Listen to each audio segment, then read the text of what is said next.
Xarici İşlər Nazirinin müavini. Efirə çıxmazdan bir neçə dəqiqə əvvəl belə bir məlumat aldıq ki, Azərbaycanın Naxçıvan aeroportu İran tərəfindən hücumun hədəfinə çevrilib. Bu xəbər birbaşa efirə başlamazdan əvvəl daxil oldu. Reallıqda vəziyyət necədir? Naxçıvan bölgəsində baş verənlərlə bağlı sizin hansı məlumatınız var? We are not targeting our neighboring countries, Biz qonşu ölkələrə zərbələr endirmirik. Bu insident barədə ilk dəfə sizdən eşidirəm. Mən bu məlumatın mənbəyini və xarakterini yoxlamalıyam. Bundan sonra vəziyyətlə bağlı şərh verə bilərəm. Əslində İslam Respublikasının siyasəti qonşu dövlətlərə hücum və ya zərbələr endirməyi nəzərdə tutmur.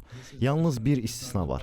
Əgər onların ərazisindən bizim düşmənlərimizin, yəni Siyonist rejimin və Amerika Birləşmiş Ştatlarının hərbi bazaları fəaliyyət göstərirsə və həmin bazalar İslam Respublikasının günahsız vətəndaşlarına qarşı hücumlar üçün istifadə olunursa, biz əvvəldən bəyan etmişik. Əgər regionda İrana qarşı hücumlar üçün istifadə olunan hərbi bazalar mövcuddursa və orada Amerika qüvvələri yerləşirsə, biz onlara zərbələr endirəcəyik.